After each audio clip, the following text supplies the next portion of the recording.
Misalnya kasus ijazah Pak Jokowi yang sekarang ini, saya ikut bicara sebentar kemarin.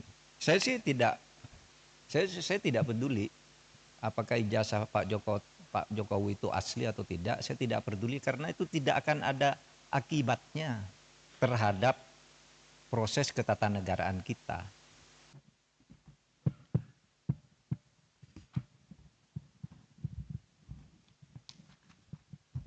Assalamualaikum warahmatullahi wabarakatuh. Ya terhormat Pak Agus Riswandi SHM Pak Dekan, kemudian Ibu Dr. Sri Hastuti Puspitasari SH MH, Wakil Dekan Bidang Sumber Daya Fakultas Hukum UI, Pak Agus Trianta, Wakil Dekan Bidang Keagamaan, Kemahasiswaan dan Alumni, Ibu Profesor Nikmatul Huda SH MHum, Ketua APHTN HAN Daerah Istimewa Yogyakarta, yang sekaligus hadir sebagai narasumber, Guru Besar Fakultas Hukum UI. Yang jauh di sana di Denpasar kalau sudah bergabung, Bapak Profesor Dr. I Dewa Gede Palguna SHM narasumber. Teman saya dulu Hakim Mahkamah Konstitusi Pak Anang Zubaidi SHMH narasumber. Ibu Dian Kuspratiwi SHMH Ketua Pusat Studi Hukum Konstitusi Fakultas Hukum UI, dan para undangan peserta seminar dari berbagai daerah dan fakultas hukum yang hadir sebagai partisipan call for paper untuk seminar ini. Saudara sekalian, seminar ini topiknya urgensi lembaga kepresidenan. Apakah lembaga kepresidenan itu urgensi undang-undang lembaga presidenan? Pertanyaannya, apakah betul adanya undang-undang lembaga kepresidenan itu urgen? Dulu di awal-awal reformasi sudah ada gagasan ini. Bahkan sebelum reformasi, ketika saya masih dosen muda, Bu Nekmah mahasiswa, Profesor Montoha yang di sini ada di sini nih, dosen yang dulu bersama saya menjadi dosen meskipun kita beda generasi, ini Pak Montoha itu jadi dosen, tapi saya lebih senior. Bu Nekmah dulu juga sudah jadi dosen, saya lebih senior. Lalu Pak Agus Trianta juga dulu rekrutmen ketika saya ikut memimpin fakultas. Yang lain nih, Pak Dekan nih generasi lebih baru lagi, dan yang lain-lain, saya ada Despan dan lain-lain, saya banyak baru kenal sesudah saya meninggalkan UII, dan sekali-kali datang mereka ini ikut hadir dalam pertemuan-pertemuan dosen, sehingga saya dulunya tidak satu tempat dan waktu ketika sama-sama mengajar di Fakultas Hukum UI. Pinter-pinter yang di sini karena seleksinya ketat. Nah, waktu saya dosen muda, lalu Pak Montoha, Bu Nekmah ini masih mahasiswa dan dosen muda juga, itu zaman Orde Baru sudah ada usul undang-undang lembaga kepresidenan. Di era reformasi muncul lagi tuh di tahun 2001, bahkan sudah pernah diusulkan, mentah sampai sekarang. Ditanyakan begini, apa penting tuh undang-undang lembaga kepresidenan? Ya penting. Itu seperti dikatakan Pak Dekan tadi, kalau banyak akrobat presiden itu salah satu penyebabnya katanya karena belum ada undang-undang kepresidenan. Padahal semua lembaga negara yang lain punya undang-undang khusus. Sudah. MA, BPK, DPR, MPR sudah punya, KPK, KY, semua ada undang-undang sendiri. Masa presiden tidak, gitu persoalannya. Lalu saudara sekalian, ketika ditanya kenapa dulu macet, karena pertanyaannya itu urgensinya apa. Presiden tidak diatur undang-undang lah. Semua undang-undang itu sudah menyebut presiden, cuma tidak di satu undang-undang. Anda mau tanya di UUD 45 itu presiden lebih banyak diatur persyaratannya, pengangkatannya, masa jabatannya gitu. Beda misalnya dengan lembaga lain hanya diatur di sedikit lalu dibuatkan undang-undang. Presiden sudah banyak diatur. Di undang-undang lain, misalnya di undang-undang pemilu disebut presiden juga, membatasi presiden. Di undang-undang ASN membatasi presiden. Di undang-undang BPK membatasi presiden juga. Disebut tentang tanggung jawab dan pengawasan terhadap presiden. MK, MA semua menyebut. Sehingga ada yang mengatakan tidak perlulah undang-undang kepresidenan gitu. Itu tertunda terus pada akhirnya. Karena kalau ditanya apa sih yang tidak membatasi presiden sekarang? Apa yang misalnya dilakukan oleh presiden yang tidak bisa diselesaikan menurut undang-undang? Semua bisa. Tidak harus pakai undang-undang kepresidenan. Gitu. Semua bisa. Kok masih perlu? Karena ini alasannya tadi. Bukan hanya karena tidak ada. Bukan hanya karena tidak ada undang-undang khusus. Kemudian diperlukan karena memang di dalam prakteknya banyak masalah-masalah yang muncul dan itu sulit dicarikan penyelesaian hukum, baik itu hukum administrasi, hukum ketatanegaraan, ketatanegaraan dari undang-undang yang ada.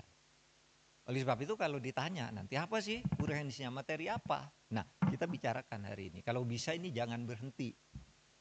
Pak Agus, Bu Nikmah, ini dong. Yang begini nih ditindaklanjuti hasil seminar ini kemunculnya naskah akademik. Ini loh pentingnya gitu. Mungkin tidak akan goal zaman sekarang. Nanti kita akali aja. Kita masukkan ke prolegnas. Biasanya kan orang takut untuk mengikat dirinya.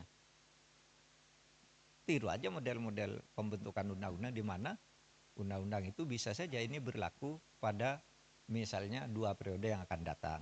Sehingga yang sekarang tidak merasa takut. Gitu. Dan ikut mendukung. Dan banyak di berbagai negara tuh undang-undang dibuat berlaku pada periode berikutnya. Tidak berlaku pada yang membuat dulu. Meskipun itu biasanya kalau untuk yang menguntungkan, misalnya kenaikan gaji dan sebagainya, fasilitas itu tidak boleh berlaku pada orang yang membuat. Itu etika di seluruh dunia. Menaikkan diri sendiri, gaji diri sendiri. Nah, oleh sebab itu saya memaknai dan setuju dengan tema dan topik seminar ini, yakni mencari urgensinya untuk kemudian dibuat. Urgensi itu dijawab dengan apa? Kalau saya misalnya sekarang ini kok banyak ya akrobat-akrobat politik di mana kita sering terkaget-kaget ketika presiden tiba-tiba membuat kebijakan tertentu yang itu pasti rakyat tidak suka tapi tidak ada undang-undang yang melarang. Karena itu bukan pelanggaran hukum pidana, mungkin secara diam-diam itu abuse of power. Penyalahgunaan kekuasaan atau koalisi diam-diam dengan sebuah kekuatan. Nah, yang terakhir malah bukan hanya saat membuat presiden, saya minta maaf kalau menyebut kekisruhan belakangan ini apa yang banyak terjadi. Misalnya soal ijazah. Soal ijazah presiden ribut sampai sekarang. Masif sekali gerakannya. Itu apakah Tidak bisa ditangkal agar tidak sampai terjadi suatu saat hal-hal seperti itu. Soal ijazah presiden asli itu apa tidak, itu pelanggaran hukum atau pelanggaran etik. Ini sebenarnya tidak akan terjadi soal pelanggaran itu kalau undang-undangnya ketat. Mengatur, mengantisipasi agar itu tidak terjadi, dan kalau terjadi apa akibatnya. Misalnya kasus ijazah Pak Jokowi yang sekarang ini, saya ikut bicara sebentar kemarin. Saya sih tidak, saya tidak peduli apakah ijazah Pak Jokowi itu asli atau tidak. Saya tidak peduli karena itu tidak akan ada akibatnya terhadap proses ketatanegaraan kita. Dalam arti begini, taruhlah misalnya betul tuh ijazah Pak Jokowi palsu misalnya. Lalu ada yang mengatakan gini, kalau betul ijazah Pak Jokowi palsu, maka seluruh keputusan-keputusannya selama menjadi presiden itu batal. Tidak sah. Saya bilang enggak lah. Apa hubungannya? Itu kan hukum tata negara. Kalau pidana iya. Pidananya bisa. Kalau terjadi pemalsuan, itu karena kebohongan. Kebohongan publik karena pemalsuan. Itu bisa, tapi pidana itu tidak menyangkut ketatanegaraan ke orangnya. Kalau ketatanegaraan misalnya pengadilan memutuskan hari ini. Presiden kemarin ijazahnya palsu, maka semua keputusan jasa ya bubar negara ini. Undang-undang pemilu dia yang buat, pemilunya udah selesai. Yang tanda tangan tuh presiden. Apa tidak sah? Yang mengangkat hakim-hakim tuh tanda tangannya presiden, hakim MK, hakim MA. Apa putusannya batal semua? Pengangkatan menteri diangkat oleh presiden dasar. Apa batal semua itu kebijakan perjanjian internasional dan sebagainya? Enggak. Tidak bakal tidak sah. Karena apa? Kalau pendekatannya hukum tata negara dan hukum administrasi negara, itu dalilnya itu keputusan yang sudah dibuat secara sah oleh kedua belah pihak, itu harus dijamin kepastian hukumnya. Wah, itu berlaku. Kalau salah ya sudah, misalnya kita kontrak dengan Cina, bikin jalan tol gitu, bikin kereta api gitu. Karena kita tidak senang lalu mau batal, ya Cinanya tidak mau. Kita terikat oleh hukum internasional juga dalam sengketa internasional. Atau kampus-kampus ini menjadi tidak sah semua ijazahnya. Karena apa? Yang mengangkat menteri, rektornya yang menandatangani ijazah itu. Menteri itu diangkat oleh presiden. Oleh sebab itu jangan terlalu ngelantur. Bicara keabsahan ijazah presiden kok dibilang lalu keputusannya tidak sah. Karena saya mengatakan begini, ini ada aja yang nanggapi. Saya lihat di TikTok. Seakan-akan apa? Mahfud MD sekarang sudah berubah. Sudah mendukung Pak Jokowi. Dia mengatakan bahwa kalau ijazahnya Pak Jokowi palsu, keputusannya tidak batal. Lah iyalah, bukan karena mendukung, memang begitu. Coba, teori apa yang bisa menyatakan itu? Kecuali pidana ya. Kalau pidana personal, bukan pada keputusan ketatanegaraannya. Iya, saya bilang. Yang saya katakan begini, ada yang tanya juga, Pak Mahfud, Anda kok enggak ikut-ikut nih? Ikut dalam gerakan menggugat ijazahnya Pak Jokowi. Saya enggak punya kepentingan. Apa? Kepentingan saya enggak ada. Makanya itu ditolak. Ditolak oleh pengadilan tuh bukan karena pengadilannya salah. Gini, mari saya jelaskan. Biar nanti saudara kalau mencari celah ngatur pelanggaran presiden yang terlanjur terjadi itu di undang-undang kepresidenan mau diatur bagaimana. Saya dengar paper yang masuk sudah banyak. Coba nanti dipilih butir. Ya begini. Yang gugat ijazahnya Jokowi ini pertama masuk ke gugatan peradilan perdata. Sudahlah, keabsahan ijazah kok digugat ke pengadilan perdata, pengadilan bilang bukan wewenang saya. Jadi benar pengadilan itu bilang NU, saya tidak dapat nerima ini karena bukan wewenang. Tugas pengadilan itu bukan mencabut ijazah. Terus apa dong? Lagi pula, kalau perdata itu ya seperti teorinya, perdata itu yang menimbulkan hak dan kewajiban. Orang bisa melakukan gugatan perdata kalau ada perjanjian kontraktual, kontrak di antara kedua pihak di mana yang satu tidak memenuhi syarat.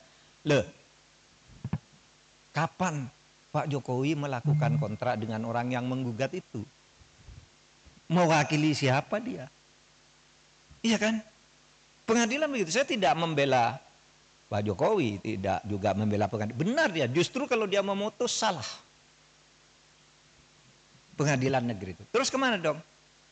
Tidak ada kok. Pihak yang dirugikan siapa? Secara perdata. Siapa yang perdata itu kan pribadi dan badan hukum privat. Oh kalau gitu pindah ke PT UN. PT UN juga menyatakan tidak bisa nerima. Kenapa? Kalau saya dinyatakan mencabut ijazah tidak sah.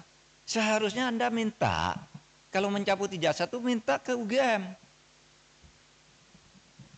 Karena UGM yang menerbitkan, masa PT UN? Dan lagi pula apa rugimu secara ketatanegaraan, ketatausahaan negaraan? Pencabutan itu minta ke UGM, kamu UGM yang mengeluarkan. Kok saya disuruh menyatakan tidak sah? Kalau Kalimantan suruh nyatakan tidak sah, pasti NU dong. Kalau mungkin minta agar pengadilan memerintahkan UGM untuk mencabut gitu, itu jadi perkara, pihaknya jadi UGM. Maka saya bilang, wah UGM tidak usah melibatkan diri lah, apa buang-buang waktu begitu. Dan orang tidak berwenang juga. Lembaga hukum perdata privat, kelompok orang datang ke UGM memaksa saya meminta lihat ijazahnya Pak Jokowi, tidak bisa. Kalau begitu setiap orang bisa datang ke sana minta melihat ijazahnya Pak Mahfud itu apa. Gitu. Misalnya, saudara nulis nih kayak ini. Profesor Dr. Muhammad Mahfud MD SHSU, benar. Tapi sekarang yang beredar, Profesor Dr. Muhammad Mahfud MD SHSU MIP. Yang di kepres yang terakhir itu ada MIP-nya. Saya tidak pernah mengusulkan nama MIP itu. Tapi saya tahu, kira-kira orang yang membuat kepres ini tahu bahwa saya punya gelar MIP dari UGM. Tetapi MIP itu sudah ditulis di SU itu, karena saya lulus UGM S2 itu. Waktu itu lulus, tahun 87 itu gelar S2 UGM namanya SU, Sarjana Utama. Sesudah itu ganti MA, Magister Artium. Sesudah itu berubah Magister Ilmu Politik, Magister Ilmu Hukum, Magister Ilmu Teknik, kayak gitu-gitu. Sebenarnya SU itu sudah mewakili MIP. Kalau orang lalu minta kepengadilan cabut saya tidak masang sendiri, saya tidak tahu. Mungkin pada waktu itu yang ngetik kepres saya itu Pak Pratikno, karena saya lulusan di sekolahnya Pak Pratikno atau Pak Ari Dwi Payana. Nah, sebab itu sekarang saya katakan kalau gitu masuk ke pidana. Nah kalau ke pidana itu kan masuk ke pidana, malah yang dihukum orang yang menyebarkan berita bahwa ijazahnya palsu. Dihukum bener ya dihukum, masuk penjara 2 orang. Karena apa? Dianggap menyebarkan berita bohong. Sekarang masih di penjara, belum keluar. Malah yang punya ijazahnya tidak dipersoalkan. Sekarang jalurnya sudah masuk, tinggal politisnya bisa enggak? Karena yang dilaporkan sekarang ya. Yang dilaporkan sekarang itu adalah pemilik ijazah dan sudah dilaporkan ke Bareskrim.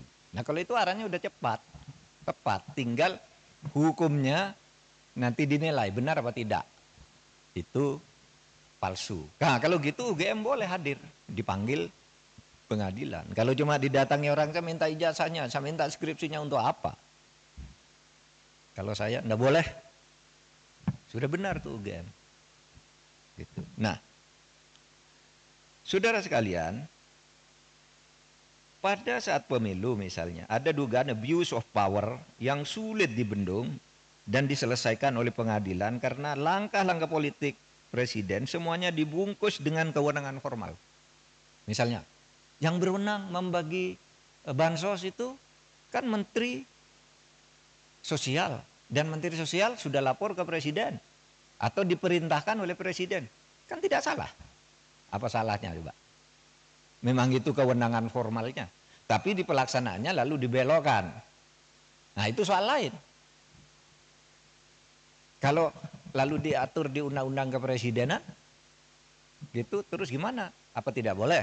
Kan itu tanggungnya presiden. Oh diatur, anunya Pak, kalau dibelokkan di bawah. Nah silahkan kalau itu mau dimasukkan, meskipun kalau itu terjadi, itu hukumnya sudah ada.